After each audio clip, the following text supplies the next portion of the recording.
La Casa de la Cultura, Núcleo del Tungurahua presenta cápsulas radiofónicas, historia, investigación, opinión sobre los hechos que marcaron la historia de Tungurahua. Bárbula Sinailín. Esta olvidada heroína pelileña fue víctima de la tiranía de la administración colonial. Le tocó vivir en la época de mayor explotación y barbarie que soportaron los indígenas de Tungurahua, vinculados a trabajos extenuantes en el obraje de San Ildefonso, ubicado en las laderas de Perileo, las que bajaban al Valle del Patate. Este obraje, que funcionó desde los años 1600 con Antonio López de Galarza, que había sido adquirido por los jesuitas en 1726. Luego de su expulsión, decretada por el rey Carlos III, fue ejecutada en Quito por el presidente de la audiencia, Diguja, el 20 de agosto de 1767. Fue un verdadero complejo agrícola y manufacturero, donde había producción de tejidos, herrería, molino y aguardientes, puesto que tenía 97 cuadras destinadas a la producción de caña dulce. Además tenía 7 haciendas conexas: Nitón o Guairapata, Quinchibana, Tontapí Grande, Pataaló, Yangawa, Cunugyacu y Pacobamba. Estas últimas en las cabeceras del río Ambato. Luego de los jesuitas, pasará a manos del feroz personaje colonial Baltasar Carriedo y Arce, más conocido como Mazorra. Bien se puede decir que contra este esquema de poderío surge la rebeldía de Bárbula o Bárbara Sinailín, según han escrito este nombre los escribanos. Conviene saber que los indígenas que trabajaban en los obrajes eran hombres y mujeres, desde niños hasta mayores, los que salían con la muerte de estos encierros donde vivían sometidos a laborar en varios menesteres como hilanderos, bataneros de lanas, cardadores, tintoreros, vergueadores, borregueros, gallineros, letañeros, aguateros y más oficios especializados. Casi nunca recibían ninguna paga y apenas una ración de comida. Lo que sí era abundante, si no entregaban las tareas asignadas, eran los azotes, que se les propinaba por cientos en las espaldas y nalgas desnudas de los infelices, o el encepamiento y engrillamiento con cadenas, según se puede leer en datos como los de Francisco José de Caldas y en las Noticias Secretas de América de Jorge y Juan Antonio de Ulloa, así como en los expedientes sobre crueldades y agravios a los indios. Bárbula Sinailín trabajaba en este obraje junto a sus 2 hijos, Felipe y Romualdo Yagua, por el año de 1768. Resulta que la codicia de los administradores había hecho que se solicitara a los trabajadores del obraje aumento de tareas, mientras se limitaba lo que se llamaban socorros, es decir, lo que los trabajadores pedían a sus amos que se les ayudara en alimentos, papas, maíz, cebada o a veces en algún dinero para ropa. Para poder mantener a sus familias, se había producido un altercado entre los hermanos Yagua y el administrador del obraje, Jerónimo Ruiz, porque estos le habían lanzado un cuchillo al maestro Juan Lucas Almeida. El administrador los castigó con la pena de 100 azotes y les ordenó poner grilletes. Frente a estos castigos presenciados por su madre, nada pudo hacer con sus súplicas. Más bien, según los documentos de su declaración, la respuesta fue darle 100 azotes de las nalgas. Sin embargo, de su edad y de que habían servido a la hacienda, gozando de la estimación de sus amos. Dice Moreno Yanes, acompañada de Manuel Pombosa, partió para Quito Bárbula Sinailín, con el fin de quejarse al protector general de naturales por los maltratos sufridos y conseguir la libertad de sus hijos, y requerir la destitución del maestro del obraje, oficina en que se habían introducido tareas excesivas a cambio de escasos socorros a favor de los indios sirvientes. Los expedientes notariales dicen que Ruiz trató primero de vengarse de la denuncia hecha en Quito y luego trató de amedrentarles, de sobornarles, de convencerles a que las cosas volvieran a su cauce. Pero cuando todo estuvo a punto de perdón, Bárbula Sinailín se opuso a liberarlo, una vez que los amotinados lo habían puesto bajo su control en un relato novelesco. A pesar de que el administrador estaba refugiado en la iglesia, ocultado tras de la Virgen del altar, los rebeldes dieron con él hasta que lo mataron. Esta revuelta comentada largamente por las crónicas coloniales, es una de las más claras demostraciones de la reacción y sentimiento de rebeldía que expresaron los indios de Pelileo, en procura de libertad y en cuyo contexto se destaca la figura de Bárbula Sinailín. Desde luego que vino la reacción oficial. Muchos indios del obraje habían huido, muchos de ellos fueron recapturados por Pujilí, entre ellos los Yagua y su madre. Les encarcelaron en la Tacunga y luego fueron trasladados a Quito, dice Morero Llanes. El 6 de febrero de 1770 terminó el largo proceso con la sentencia firmada por los miembros de la audiencia de Quito. Fallamos, que debemos condenar y condenamos a la pena ordinaria de muerte a los dichos Manuel Pombosa, Felipe y Romualdo Yagua y Bárbula Sinailín.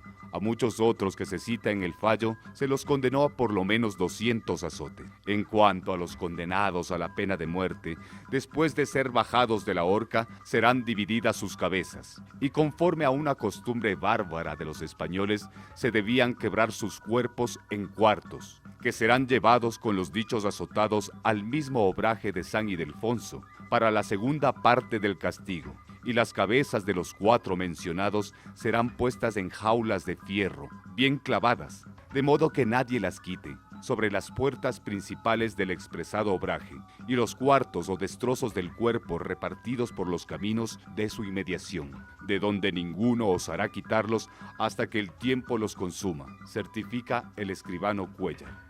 Bárbula Sinailín ha quedado colgada con los ojos reclamando justicia al cielo.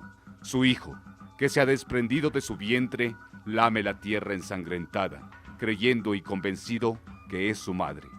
Bárbula Sinailín, junto a otras víctimas de la vida colonial, debe ser recordada por ser parte de la historia dolorosa que ha soportado la cultura indígena. Solo nos ha quedado la fecha de su muerte, fecha que más bien debe ser sentida como hito en la lucha contra el poderío y la barbarie de la colonia.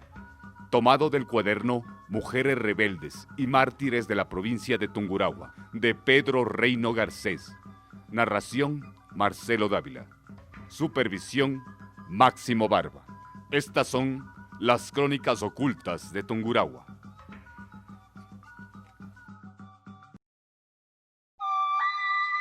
La Casa de la Cultura, núcleo del Tungurahua, presenta cápsulas radiofónicas, historia, investigación, opinión sobre los hechos que marcaron la historia de Tungurahua. Se vendían sotanas y hábitos para mortaja de feligreses, 1778. Al parecer, amortajar a los muertos con sotanas o hábitos de religiosos fue una práctica que se desarrolló en América, en algunas religiones y en la clase social media y alta. Esta información ha desaparecido de la memoria de los actuales sacerdotes que me han respondido sorprendidos a mi requerimiento sobre si se les ha dado noticia.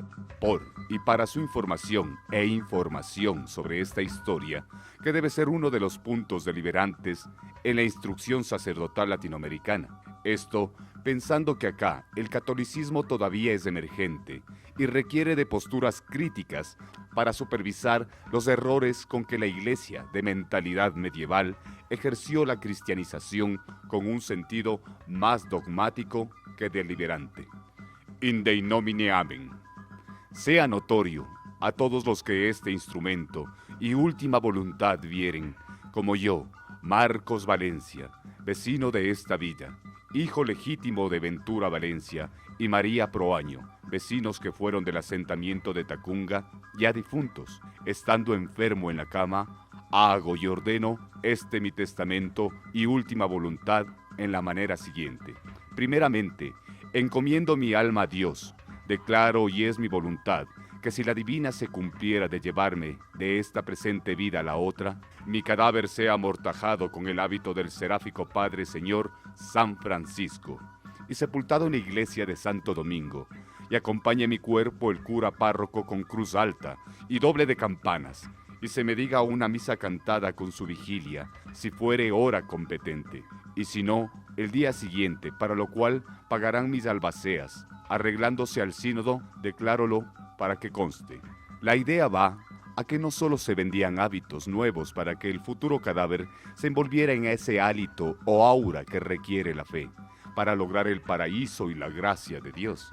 Muchos moribundos preferían los hábitos usados por los sacerdotes, porque estaban impregnados de ese acogerse sagrado, practicado por la Iglesia.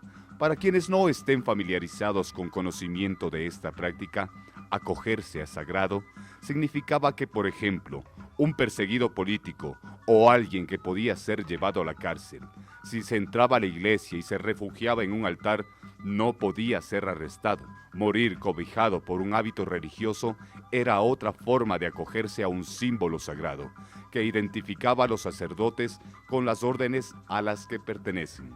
Tomado del libro Indios Mitayos en el Ambato Colonial, de Pedro Reino Garcés. Narración Marcelo Dávila. Supervisión Máximo Barba. Estas son las crónicas ocultas de Tungurahua. La Casa de la Cultura, núcleo del Tungurahua presenta cápsulas radiofónicas, historia, investigación, opinión sobre los hechos que marcaron la historia de Tungurahua. El heroísmo de Gabriel Yuxa, en Pasa, 1766.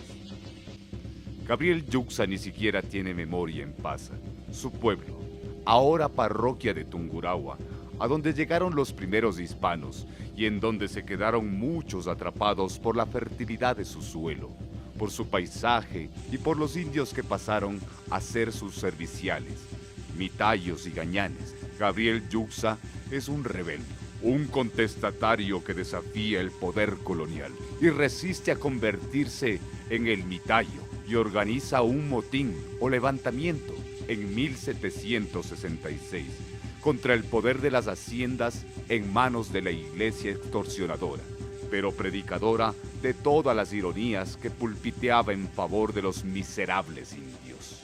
Don Manuel Mosquera, en nombre del doctor Don Francisco de Lara, presbítero, comisario del Tribunal de la Santa Cruzada de la villa de Ambato, según datos del Archivo Nacional en Quito, se presenta ante las autoridades de la villa a decir en su escrito: y digo que habiendo asignado por nombramiento los principales y mandones de la parcialidad de Pasa a un indio nombrado Gabriel Yuxa para que hiciera la mitad del año, como que le tocaba legítimamente por turno, en la hacienda de mi parte, y pasando a solicitar dicho indio, como vio este y su padre Juan Yuxa a los demás indios del pueblo, para resistir amotinados y en tumulto. Gabriel Yuxa está primero en contra de sus caciques, principales y mandones, hermanos de sangre india, pero vendidos al adulo frente al poder de la iglesia, contra quienes también se enfrenta y resiste junto a su padre Juan, de someterse a servir a las haciendas de Chiquicagua, de propiedad del presbítero Lara, por un año, sin ninguna paga, por el hecho de ser indio numerado. ¿Por qué no acató la disposición de ir a órdenes de un pastor de la iglesia? Lara tenía innumerables rebaños de ovejas en los páramos del Chimborazo, donde está Chiquicagua, tanto como rebaños de indios mitayos, que eran también sus ovejas, desprendiéndose de las cuales debe estar eternamente en las pailas de Lucifer. Según los datos de crueldad que aplica en sus infelices idólatras, esta historia va para largo, pero en este capítulo pongamos lo que dice el apoderado. De modo que acometieron a mi parte, sin respetar su sagrado carácter. De modo que acometieron a mi parte, sin respetar su sagrado carácter, y por evitar cualquier desgraciado suceso, se guareció en una casa, y cerradas sus puertas, se mantuvo en vela toda una noche, y parte del siguiente día, en que, noticioso de este lance, el teniente don Joseph Basabe pasó con gente, a cuya vista hicieron fuga los más de los indios, y fueron aprehendidos algunos, y entre ellos los principales motores del tumulto, los dichos Juan y Gabriel Yuxa, y puestos en la cárcel pública, les aplicó una moderada corrección de azotes, y al mitayo asignado le entrego a mi parte, lo que consta por la certificación de dicho teniente que presento con la solemnidad necesaria. Archivo Nacional, Quito. Tomado del cuaderno para la historia indígena, de Pedro Reino. Narración, Marcelo Dávila. Supervisión, Máximo Barba. Estas son las crónicas ocultas de Tungurahua. La Casa de la Cultura, núcleo del Tungurahua presenta cápsulas radiofónicas, historia, investigación, opinión sobre los hechos que marcaron la historia de Tungurahua. El negro Sangor en Pasa y Quizapincha, 1534. Sangor es el primer negro que llega por Pasa a Quizapincha con Pedro de Alvarado entre julio y agosto de 1534. Sangor tiene preocupación por su señor don Pedro de Alvarado, que ha llegado muy enfermo a estas sierras heladas, acompañado de su concubina, la princesa mexica, doña Luisa de Xicontecatl, y con su joven hija, Luisa de Alvarado. El negro Sangor ensaya a entender a los indios en las lenguas que él habla. Preguntan en dónde es que están en su lengua wolofa, aprendida con su madre en el Cabo Verde de África. Los indios le miran con más recelo que a su mula, en la que ha llegado cabalgando desde el mar. No le responden con palabras, sino con todos los gestos que tiene la curiosidad. Sangor habla en castellano y oye que los que le han entendido le han atormentado con sus burlas. Entonces ensaya con otra lengua, habla en portugués, recordando que es bueno responder tal como le exigían hablar quienes fueron sus primeros esclavizadores. Los indios de Quizapincha, según dicen, tienen dos lenguas, la panzalea de sus nativos y el runashimi, que está en boca de caciques que han llegado del Tahuantinsuyo. Hablan con el negro y se dan cuenta que ninguna de sus dos voces les sirve para entender lo que se pregunta con los ojos. Sangor recuerda que su vida cambió allá en el Caribe, cuando le reveló a su comprador que sabía portugués y algo de números. Sangor no se olvidaba de cierto día en que se puso a hablar solo en Jolof dentro del grupo de esclavos que desembarcaron en Veracruz. Una negra le contestó en su lengua: «Me llamo Buguma de Siné. Los blancos me dicen María». El negro Sangor, desde Quizapincha, se mira en el espejo del Chimborazo que lo tiene al frente. Ahora se llama Juan Valiente. Es letrado, está vestido como lo vendió un primo de Hernán Cortés. Y así fue como hicieron a Juan una camisa parda y un jubón liso, estilo militar, de color azul oscuro, que le llegaba a media pierna, cubriendo unas calzas blancas que le alcanzaban hasta unas zapatillas de cuero. Incluso le confeccionaron un cinto con su correspondiente vaina, donde en algún momento metería una daga de mediano tamaño. «De momento, enseñadle modos corteses de guardia», y volviéndose hacia Juan, afirmó: «Por cierto, de ahora en adelante podrás decirme señor en vez de amo, sobre todo en público. Nada de esto significa que hayas dejado de ser esclavo negro». Luego le impuso que leyera en voz alta los 4 libros del virtuoso Amadís de Gaula para que dejara su acento portugués. Tomado del libro Indios Mitayos en Ambato Colonial, de Pedro Reino Garcés. Narración: Marcelo Dávila. Supervisión: Máximo Barba. Estas son las crónicas ocultas